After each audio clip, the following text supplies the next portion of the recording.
Do is take out your TLC plates, and those are going to be in those metal canisters inside your drawer.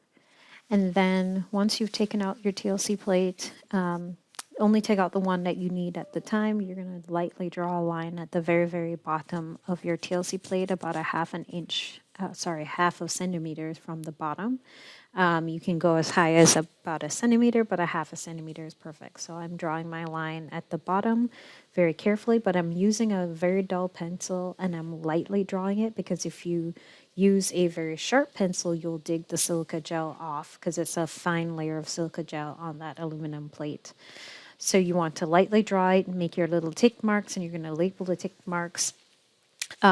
If you are running your TLC normally, in the very beginning, if these are known samples, we will have known samples in vials for you.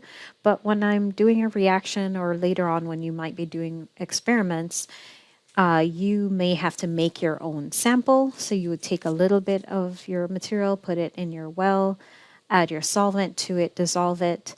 But for the purpose of your first lab, you're going to be given standards already dissolved for you. Your sample must always be dissolved so it can be delivered onto the TLC plate. So once you've gotten your material, you're going to grab your microcaps. Remember, only take the amount that your manual actually suggests that you take. And then from there, you're going to dab it into your solution. Because I made a mixture, I'm just using that to kind of the microcaps to kind of mix around your sample, but I'm going to be dabbing it. You'll see it from a different view. With your sample, you don't need to mix it. So you just dab it. It will, by capillary action, move your sample up. Keep your microcaps with the samples that you use so that you can reuse them. I will also show you how to clean your microcaps before moving on. So we're going to dab our sample. And you'll see, I'll show you from a different angle, you're going to see a little dark line where the liquid is added to the sample. So if you look carefully, you should see it. And once you've dabbed it, so you'll see a little wet spot. It will dry pretty quickly for most solvents. And once you're done, you can add your other sample with a new microcap. You want to use fresh microcaps for each new sample. You can reuse the microcaps after they're clean, but for each sample, they need to have their own microcap. So once you've dabbed the second sample on there, what we're going to do is check under the UV light. So the TLC plates have silica gel on the aluminum plate, but it also is impregnated with a dye. And I'll tell you about that in a second. But now we're going to put our sample into the chamber. You may want to practice with a blank TLC plate, because you can reuse the TLC plates as long as there's no sample on there, because you don't want to drop it. So if you want to practice that. So the silica gel plate is has a dye in there that fluoresces under the UV light, the 254 nanometers. It fluoresces in there, and once your sample's on top of the dye, it blocks it, so it just looks dark. So you're going to use your tweezer to put your sample in, and you want to put it in very carefully so that it doesn't fall over. You don't swoosh the liquid around. Your sample just needs to be rising up the plate from below your line. Your solvent, needs to rise above your plate. So I'm going to be watching it and keeping an eye that it doesn't go all the way to the top. It needs to be like a half a centimeter from the top. But let me show you how to clean it. So I took a Erlenmeyer flask or beaker, 10 ml one, a very tiny one, put a little bit of acetone in it, and as long as there's no solid just sitting in your microcaps after they dry a little bit, you dab it into the liquid and you just hold it down on a clean piece of paper towel, and you do this several times to clean it, and you do it on both sides. So you would dab it a few times, let it drain out, then do this on the other side, and you'll just keep doing that, and then that would allow you to clean your TLC plate. So as you can see, your sample didn't go all the way to the top. So before, I don't see that line anymore where it's not wet. I mark the line very carefully, so you can see I'm marking it very carefully. This is a different TLC plate, don't mind that. But as I mark it, now I'm going to dry it a little bit, so I blow on it a little bit. This is for a reaction that I did in the lab. In your first lab, you actually have known samples. So what you're going to do is look under the UV light, again under the 254 nanometers, and under the 254 nanometers, spots risen on the plate, but they will go away once the light's off. So you want to make sure you use a pencil to circle them very carefully.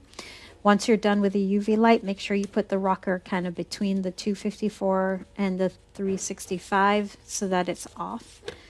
Otherwise, you'll damage the bulb, or the bulb will go before somebody else can use it. So we mark our spots. This is actually more of what your TLC plates might look like. So the Excedrin has 3 compounds in it. Your caffeine, acetaminophen are also on this plate, so there are 3 different things. Once I mark my solvent front, I measure from one line to the next, so that's my solvent front. So I want to know that distance, and I'm going to measure each spot from the middle of the spots to the bottom line. That's how I know the distance traveled. And so to calculate RF, it's the distance traveled by every single spot divided by the total difference between the lines, which is your solvent front. So the distance traveled by the spots divided by your solvent front.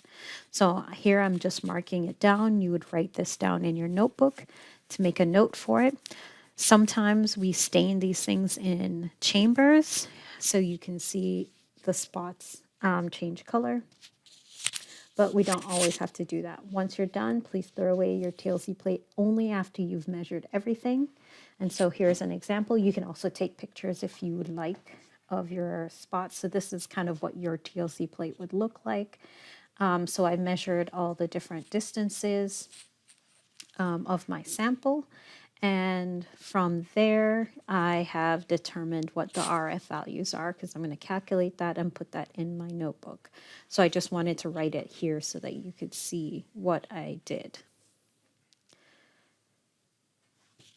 Use TLC to identify what an unknown compound is from a list of known samples. If you don't have a clue what the thing is, the TLC isn't really going to be too helpful. But I can identify unknown samples this way. So for example, if I have some unknown material and I want to be certain what it is, I can compare it to known samples. But if I have if I have a sample and I'm not really sure, another thing I can figure out is how pure something is. I can tell if I did a reaction, do I still have the starting reagents or starting materials? Did I make a product? Did I only make a product and have some starting material? I can kind of get a sense of what's going on, so I can use it to monitor reactions as well. So in this video, we're going to show you how to obtain your melt temp. You probably already did this in general chemistry, so this is a quick overview. In this video, he's putting the sample in a watch glass. If you're careful enough, you can get it straight from the vial. But you want to make sure that your sample is very powdery because it's too crystalline. It's not going to melt properly. We don't want too much variability in your sample, so we need it pretty fine. And we're going to put very, very tiny amount, barely enough that you can see it. He's going to put too much so that you can actually see it in the video. Once you get your sample in, you're going to dab it a little bit on the counter to let your sample fall to the bottom. If it doesn't, there should be some tubes around the lab that you can put your sample in. Drop your closed-end capillary tube with the closed side down to the tube, and through gravity it should be able to drop your sample in. If it does not, contact your professor to help you a little bit.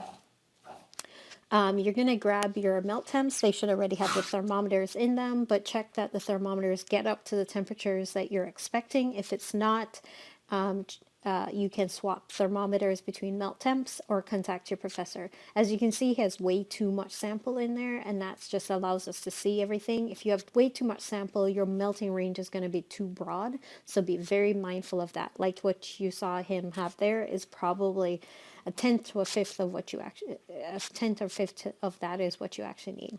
So you're going to turn on your melt temp and slowly increase the temperature so that it slowly increases. Remember that your thermometer and the metals are going to take a while to actually heat up. It's going to take a moment. So you want to increase very slowly. Now, as a point of reference, there are 3 slots, so actually 3 different people can run melt temps, or you can run 3 different samples at one time, so just be mindful of that. But you're going to slowly increase your temperature little by little by little by little onto your thermometer until your sample starts sweating. Once it starts sweating, it's probably at the temperature it will start melting at, so you may want to hold the melt temp at that. The dial doesn't actually translate to temperature, just be aware of that as well. So you're going to watch it, watch it, watch it until it starts sweating, until it melts, and you'll see a video of that. So you're going to record the first moment that it starts melting. So you'll see it's about to start melting because it started sweating, and then now it's starting to melt, and it will fully melt. But if you have too much sample, it will take way too long to melt, so just be mindful of that. So it's done melting, you record when it starts and when it stops. Once you're done, you plug your melt temp out. So once you get into the lab, immediately get your TLC plates, your micro caps. Make sure you're wearing your gloves before touching TLC plates so you don't stain them or damage them or make them dirty. You'll run your TLC in the assigned solvent. You'll document your information in your ELN immediately. Do not write anything on paper. Everything goes straight into your ELN. As a class, you'll compare your RF values and determine which solvent is the best one for everything else that we're doing with Excedrin for the next unit or so. Document in your ELN what this is.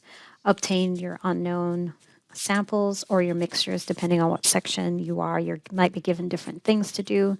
Get the TLC melting point, document all of that information in your ELN, and answer all the questions in your ELN.